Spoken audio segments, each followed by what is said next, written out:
الحمدللہ رب العالمین والصلاة والسلام علی محمد الامین اعوذ باللہ من الشیطان الرجیم بسم اللہ الرحمن الرحیم۔ خواتین و حضرات، ہم میزان حصہ دوم میں قانون معیشت کا مطالعہ کر رہے ہیں۔ یہ اس حصے کا چوتھا باب ہے۔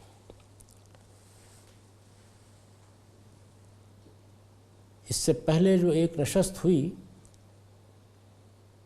اس میں ہم قانون کا خلاصہ دیکھ رہے تھے۔ میں نے یہ خلاصہ ابتدا میں بیان کر دیا۔ اس کے دو نکات ہم نے پڑھ لیے تھے۔ تیسرا نقطہ یہ ہے کہ دوسروں کا مال باطل طریقوں سے کھانا ممنوع ہے۔ یعنی پہلی چیز یہ تھی کہ مسلمان زکوٰۃ ادا کر دیں تو اس کے بعد ان کے مال کو حرمت حاصل ہے۔ اللہ تعالیٰ یا اللہ کے رسول کی طرف سے مقرر کردہ کسی حق کے بغیر اسے چھینا نہیں جا سکتا۔ دوسرا نقطہ یہ تھا کہ جو اموال و املاک کسی فرد کی ملکیت نہیں ہے، جن کو ہم قومی املاک کہتے ہیں، ان کے بارے میں اللہ تعالیٰ کی رہنمائی یہ ہے کہ وہ قومی ملکیت ہی میں رہیں تو بہتر ہے۔ اور تیسرا نقطہ یہ ہے کہ دوسروں کا مال باطل طریقوں سے کھانا ممنوع ہے۔ قرآن مجید نے، جیسے کہ آپ آگے جا کے دیکھیں گے، اس کے لیے اکل الاموال بالباطل ہی کی تعبیر اختیار کی ہے۔ جب اس طرح کی کوئی تعبیر اختیار کی جائے تو اس کا مطلب یہ ہوتا ہے کہ انسانی فطرت عالمگیر سطح پر جن چیزوں کو غلط سمجھتی ہے وہی ہیں جن کو بیان کرنا مقصود ہے۔ یعنی جب آپ نے ناحق کہا، باطل کہا، تو اس کا لازمی نتیجہ یہ ہے، اور زبان اس کا تقاضا کرتی ہے کہ عالمگیر سطح پر لوگ اس کو باطل سمجھتے ہوں۔ چنانچہ آگے آپ دیکھیں گے کہ وہی چیزیں زیر بحث ہیں۔ دوسروں کا مال باطل طریقوں سے کھانا ممنوع ہے۔ سود اور جوا اس سلسلے کے بدترین جرائم ہیں۔ ان کے علاوہ دوسرے تمام معاشی معاملات کے جواز اور عدم جواز کا فیصلہ بھی اسی اصول کی روشنی میں کرنا چاہیے۔ چوتھا نقطہ ہے لین دین، قرض، وصیت اور اس طرح کے دوسرے مالی امور میں تحریر و شہادت کا اہتمام ضروری ہے۔ اس سے بے پرواہی بعض اوقات بڑے اخلاقی فساد کا باعث بن جاتی ہے۔ یعنی ہم قرآن مجید میں دیکھتے ہیں کہ بڑے اصولی مباحث ہیں، لیکن لین دین کی تحریر کے لیے ایک نہایت ہی تفصیلی قانون بیان کیا گیا ہے۔ اسی طرح وصیت کے لیے شہادت کا ایک ضابطہ بیان کیا گیا ہے۔ اس کی وجہ یہ ہے کہ دنیا میں جو چیزیں سب سے بڑھ کر نزاع کا باعث بنتی ہیں ان میں ایک بڑی چیز مال ہے، لین دین کے معاملات ہیں، اور اگر یہ درست نہ رہیں تو اس کے نتیجے میں جو اخلاقی فساد پیدا ہوتا ہے وہ معاشرے کے ساتھ تو جو کچھ کرتا ہے فرد کو بھی اس قابل نہیں رہنے دیتا کہ وہ کوئی پاکیزہ زندگی بسر کر کے اپنے پروردگار کی بارگاہ میں حاضر ہو سکے۔ جن لوگوں کو اس دنیا میں زندگی گزارنے کا موقع ملا ہے انہیں یہ معلوم ہے کہ سب سے بڑا مذلہ قدم یہی ہوتا ہے۔ وہ عام کہاوت بھی ہے نا کہ زن زر زمین، یہی چیزیں ہیں کہ جو زیادہ تر انسان کے لیے فساد کا باعث بنتی ہیں۔ تو زر اور زمین تو اصل میں مال ہی کی صورتیں ہیں۔ لین دین، قرض، وصیت اور اس طرح کے دوسرے مالی امور میں تحریر و شہادت کا اہتمام ضروری ہے۔ اس کی وجہ کیا ہے؟ اس لیے کہ ایسا نہیں ہوگا تو پھر نزاعات پیدا ہوں گے، اور نزاعات پیدا ہوں گے تو اخلاقی آلودگی کا باعث بنیں گے۔ اس سے بے پرواہی بعض اوقات بڑے اخلاقی فساد کا باعث بن جاتی ہے۔ اور پانچویں چیز یہ ہے کہ ہر مسلمان کی دولت اس کے مرنے کے بعد لازماً درج ذیل طریقے سے اس کے وارثوں میں تقسیم کر دینی چاہیے۔ یعنی اب ایک قانون دے دیا گیا ہے، اس لیے کہ یہ بھی ایک بڑا مسئلہ تھا انسانیت کا۔ میں جب دنیا سے رخصت ہوتا ہوں، اپنے پیچھے مال چھوڑ دیتا ہوں، تو اگر تو میں نے کوئی وصیت کر دی ہے ٹھیک، لیکن اگر ایسا نہیں ہے تو پھر یہ سوال بڑی اہمیت اختیار کر جاتا تھا کہ مال جس کو حرمت حاصل ہے اس کا حقدار کون ہے۔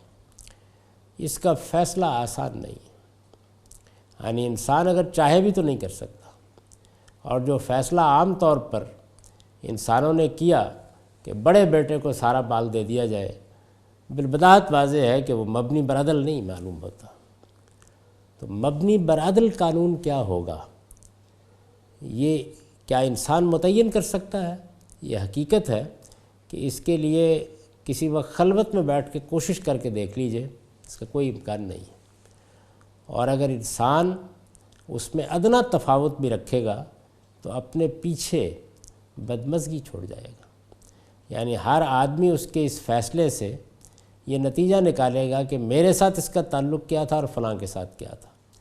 تو اس کا فیصلہ اللہ تعالیٰ نے کر دیا ہے اور ایک مفصل قانون دے دیا ہے کہ اگر تم وصیت کرتے ہو اور اس وصیت کے باوجود کچھ بچ جاتا ہے تو پھر وہ اللہ تعالیٰ کے قانون کے مطابق اس طرح تقسیم ہوگا۔ یہ قانون یہ ہے کہ مرنے والے کے ذمے قرض ہو تو سب سے پہلے اس کے ترکے میں سے وہ ادا کیا جائے گا، پھر کوئی وصیت اگر اس نے کی ہو تو وہ پوری کی جائے گی، اس کے بعد وراثت تقسیم ہوگی۔ وارث کے حق میں وصیت نہیں ہو سکتی، یعنی جن لوگوں کو اللہ نے وارث بنا دیا ہے ان کے حق میں وصیت نہیں ہو سکتی، الا یہ وارث کے حق میں وصیت نہیں ہو سکتی الا یہ کہ اس کے حالات یا اس کی کوئی خدمت یا ضرورت کسی خاص صورتحال میں اس کا تقاضا کرے۔ یعنی وارث کے حق میں بربنائے رشتہ وصیت نہیں ہو سکتی، وہ حصہ اللہ نے مقرر کر دیا ہے، اس کی دلیل کیا ہے یہ آگے زیر بحث آ جائے گا، یہاں صرف خلاصہ بیان کیا جا رہا ہے۔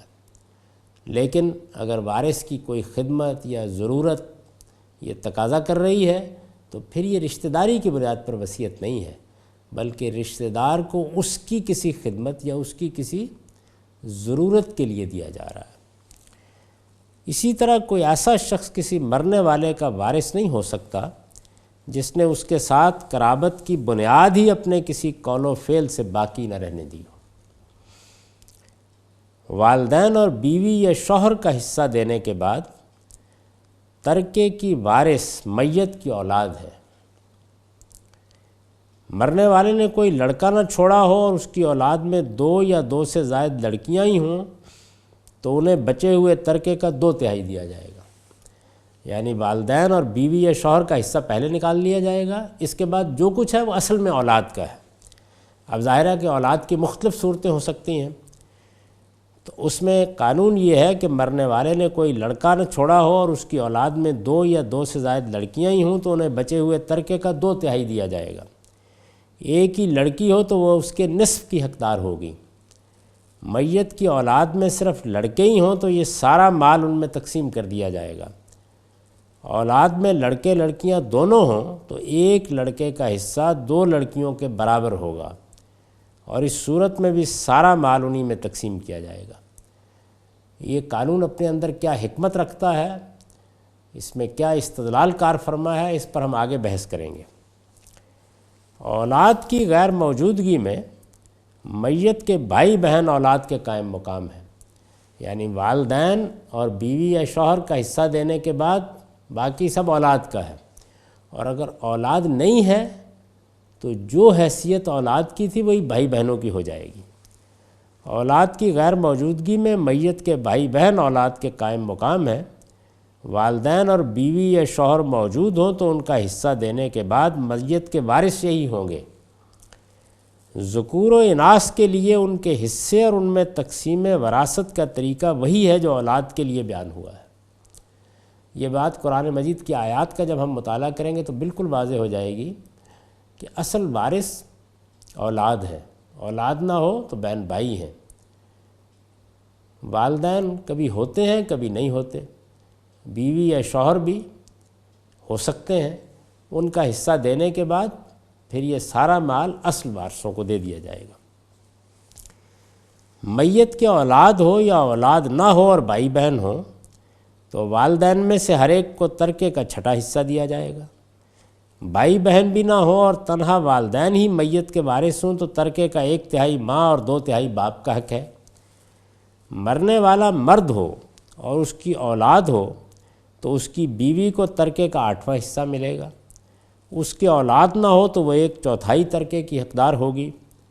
میت عورت ہو اور اس کی اولاد نہ ہو تو نصف ترکہ اس کے شوہر کا ہے، اور اگر اس کی اولاد ہو تو شوہر کو 1/4 ترکہ ملے گا۔ ان وارثوں کی عدم موجودگی میں مرنے والا اگر چاہے تو کسی کو ترکے کا وارث بنا سکتا ہے۔ یعنی ایک چیز تو یہ ہے کہ آپ نے وارثوں کے ہوتے ہوئے وصیت کی ہے، وہ وصیت کسی بھی مقصد سے ہو سکتی ہے، اور جیسے کہ میں اوپر عرض کر چکا کہ کسی وارث کے حق میں بھی ہو سکتی ہے، لیکن اس کی کسی ضرورت اور خدمت کی بنیاد پر، اس بنیاد پر نہیں کہ وہ بیٹا ہے یا بیٹی ہے۔ لیکن اگر کوئی وارث موجود نہیں ہے تو پھر یہ سوال پیدا ہوتا ہے نا کہ اب کیا کیا جائے۔ مرنے والا اگر چاہے تو کسی کو ترکے کا وارث بنا سکتا ہے۔ جس شخص کو وارث بنایا گیا ہو وہ اگر رشتہ دار ہو، یعنی اگر تو کسی ایسے شخص کو وارث بنایا ہے جس کا کوئی رشتہ اور تعلق نہیں ہے، کوئی ماموں نہیں ہے، پھوپھی نہیں ہے، خالہ نہیں ہے، چچا نہیں ہے، تو پھر ٹھیک ہے۔ لیکن اگر رشتہ دار ہے تو رشتے کی نوعیت یہ ہے کہ اس میں دوسرے بھی شریک ہوتے ہیں، یعنی پھوپھیاں ایک سے زیادہ ہو سکتی ہیں، پھوپھی کے ساتھ اسی رشتے میں چچا شریک ہیں، خالائیں ایک سے زیادہ ہو سکتی ہیں، خالاؤں کے ساتھ اسی رشتے میں ماموں شریک ہیں۔ یہ میں نے مثال دی۔ جس شخص کو وارث بنایا گیا ہو وہ اگر رشتہ دار ہو اور اس کا ایک بھائی یا بہن ہو تو چھٹا حصہ، اور ایک سے زیادہ بھائی بہن ہوں تو 1/3 انہیں دینے کے بعد باقی 5/6 یا 2/3 اسے ملے گا۔ یعنی آپ کو وارث بنانے کا تو حق ہے، لیکن ایک ہی رشتے میں اگر دوسرے لوگ موجود ہیں تو ان کے لیے ایک حصہ اللہ تعالیٰ نے مقرر کر دیا۔ یہ معیشت سے متعلق اسلام کے قانون کا خلاصہ ہے۔ اگر آپ ایک نظر دوبارہ اس پر ڈالیں تو یہ 5 نکات ہیں، یعنی 5 چیزیں ہیں، یا آپ کہہ سکتے ہیں کہ اس قانون کی 5 دفعات ہیں۔ یہ اللہ تعالیٰ کا قانون ہے، اس کی پابندی ہر مسلمان کے لیے لازم ہے۔ اس کے بعد آپ معیشت کا نظام جو چاہیں بنائیں، لوگوں کی بہبود کے لیے جو فیصلے چاہے کریں، اور جس طریقے سے انسان اپنے تجربات سے سیکھ کر چیزوں کی غیر معمولی تنظیم کر لیتا ہے، جیسے کہ ہم سیاست میں دیکھتے ہیں، اسی طرح وہ معیشت میں بھی کرے گا۔ اللہ تعالیٰ کی شریعت کا منشا صرف ان چیزوں کو درست کر دینا تھا کہ جو انسان کے تزکیے کو متاثر کر سکتی ہیں۔ اگر آپ غور کریں گے تو انہی کو سامنے رکھ کر یہ سارا قانون دیا گیا ہے۔ پہلی چیز کیا تھی؟ حرمت ملکیت۔ اب اس کا ہم تفصیلی مطالعہ کریں گے۔ قرآن مجید کی جو آیت میں نے اس کے لیے منتخب کی ہے وہ یہ ہے کہ فَإِن تَابُوا وَأَقَامُوا الصَّلَاةَ وَآتَوُا الزَّكَاةَ فَخَلُّوا سَبِيلَهُمْ۔ یہ سورہ توبہ کی آیت ہے، 9ویں سورہ ہے، 5ویں آیت ہے۔ پھر اگر وہ توبہ کر لیں، نماز کا اہتمام کریں اور زکوٰۃ ادا کریں تو ان کی راہ چھوڑ دو۔ یہ آیت کہاں ہے، کس سیاق میں ہے؟ اس کے بارے میں نے لکھا ہے، سورہ توبہ میں یہ آیت مشرکین عرب کے سامنے ان شرائط کی وضاحت کے لیے آئی ہے جنہیں پورا کر دینے کے بعد وہ مسلمانوں کی حیثیت سے ان کی ریاست کے شہری بن سکتے ہیں۔ یعنی مسلمانوں کا نظم اجتماعی جب رسول اللہ صلی اللہ علیہ وسلم کی قیادت میں قائم ہو گیا تو اب یہ سوال پیدا ہوا کہ وہ لوگ جو بعد میں اس میں شریک ہوں ان کے لیے کیا شرائط ہے۔ چنانچہ سورہ توبہ میں اللہ تعالیٰ نے آخری اقدام کا اعلان کیا۔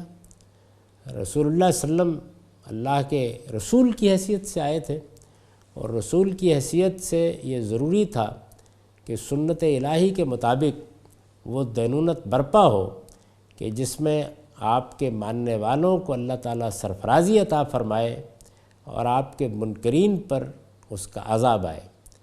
چنانچہ اس عذاب کا جب اعلان کیا گیا تو اس موقع پر یہ شرائط بھی واضح کر دی گئیں کہ اب اگر مشرکین اللہ کے عذاب سے بچنے کے لیے مسلمان ہو کر اس ریاست کے شہری بننا چاہتے ہیں تو ان کو کن چیزوں کا اہتمام کرنا ہوگا؟ تو فرمایا کہ وہ اپنے دین کو چھوڑ کر اس دین کو اختیار کر لیں، فَإِن تابوا۔ دوسرے یہ کہ نماز کا اہتمام کریں اور زکوٰۃ ادا کریں۔ اس کے بعد یہ ارشاد ہوا کہ فَخَلُّوا سَبِيلَهُمْ، اس کے بعد تم کوئی اور مطالبہ ان سے نہیں کر سکتے، یعنی جو مطالبات کسی بھی شخص سے کیے جا سکتے ہیں، خدا نے ان کا اذن دیتے وقت ان کی تحدید کر دی ہے۔ میں قانون سیاست پر بحث کرتے ہوئے یہ بتا چکا ہوں کہ یہ اللہ تعالیٰ کی کتنی بڑی رحمت ہے، یعنی اس کے ذریعے سے، ورنہ دیکھیے آپ جب مذہبی حکومتیں قائم ہوتی رہی ہیں اور اب بھی ہمارے ہاں قائم ہیں، تو خواتین کو برسوں جدوجہد کرنی پڑ رہی ہے، کیا وہ ڈرائیونگ کر سکتی ہیں؟ یعنی مذہبی علماء طے کر رہے ہیں لوگوں کی آزادیوں پر کیا کیا قدغن لگائی جا سکتی ہے۔ ایسے معلوم ہوتا ہے کہ جیسے ہر چیز کچھ لوگوں کی مٹھی میں ہے، اور انسان کو اللہ تعالیٰ نے جو حریت اور آزادی دے کر پیدا کیا ہے وہ سلب کر لی گئی ہے۔ تو یہ چیز ہے کہ جس کو اللہ تعالیٰ نے اپنے معاشی قانون میں بھی ملحوظ رکھا ہے اور سیاسی قانون میں بھی ملحوظ رکھا ہے، لہٰذا پابند کر دیا ہے لوگوں کو کہ یہ دو چیزیں ہیں بس، اور ان کا مطالبہ بھی اس وقت کرو گے جب کہ وہ مسلمان کی حیثیت سے اپنے حقوق کا مطالبہ کر رہے ہوں، ورنہ جان، مال اور آبرو کو فطرت کے قانون کے تحت ابدی حرمت حاصل ہے، اسی کو سامنے رکھ کر یہ فرمایا ہے کہ فَخَلُّوا سَبِيلَهُمْ، یعنی جو آدمی بھی یہ کہتا ہے کہ میں بحیثیت فرد یا میں نظم اجتماعی کے نمائندے کی حیثیت سے دوسروں کی جان، مال یا آبرو کے خلاف ادنیٰ درجے میں بھی تعدی کا حق رکھتا ہوں، استدلال اس کو کرنا ہے اور دلیل اس کو دینی ہے، ورنہ یہ ابدی حرمت ہے۔ اللہ تعالیٰ نے جب اس کے لیے نظم اجتماعی کو حق دیا تو دیکھیے کتنی تعین کے ساتھ فرمایا کہ یہ ہے بس آپ کی آخری حد، فَخَلُّوا سَبِيلَهُمْ، اس کے بعد لوگوں کی راہ چھوڑ دو۔ تو یہ اس موقع پر بیان کیا۔ اس میں فَخَلُّوا سَبِيلَهُمْ، ان کی راہ چھوڑ دو کے الفاظ اگر غور کیجئے تو پوری صراحت کے ساتھ اس بات کا تقاضا کرتے ہیں کہ آیت میں بیان کیے گئے شرائط پوری کرنے کے بعد اگر وہ ریاست کی شہریت اختیار کرتے تو اس ریاست کا نظام جس طرح ان کی جان، آبرو اور عقل و رائے کے خلاف کوئی تعدی نہیں کر سکتا تھا، اسی طرح ان کی املاک، جائیدادوں اور اموال کے خلاف بھی کسی تعدی کا حق اس کو حاصل نہیں تھا۔ یعنی مسلمانوں کا اگر کوئی اجتماعی نظم قائم ہوتا ہے تو خدا کا اعلان یہ ہے، اور یہ اعلان تو سب انسانوں کے لیے ہے کہ میں نے اس دنیا میں انسانوں کو آزاد پیدا کیا ہے۔ یہی بات کہی تھی سیدنا عمر رضی اللہ عنہ نے اپنے ایک عامل کے نام خط میں کہ تم نے ان لوگوں کو غلام کب سے بنا لیا، ولدتہم امہاتہم احرارا، جن کو ان کی ماؤں نے آزاد جنا ہے۔ انسان آزاد ہے، اور آزادی کا مطلب کیا ہے؟ آزادی کا مطلب یہ ہے کہ کسی کو میری جان، میرے مال اور میری آبرو کے خلاف تعدی کا حق نہیں ہے۔ یہ حق جیسے ہی ملے گا آزادی ختم ہو جائے گی۔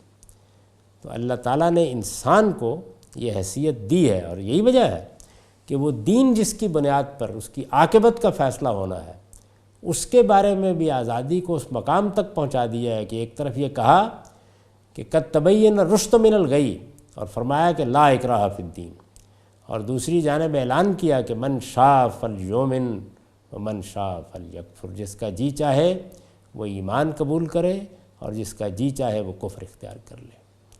تو اس لیے یہ ضروری ہوا کہ لوگ اگر اپنی آزادانہ مرضی سے ایمان اختیار کر لیں تو کیا پھر اس کے بعد کوئی نظم اجتماعی ان کے اوپر دین کے احکام یا اپنی مرضی کے احکام نافذ کرنے کا حق رکھتا ہے؟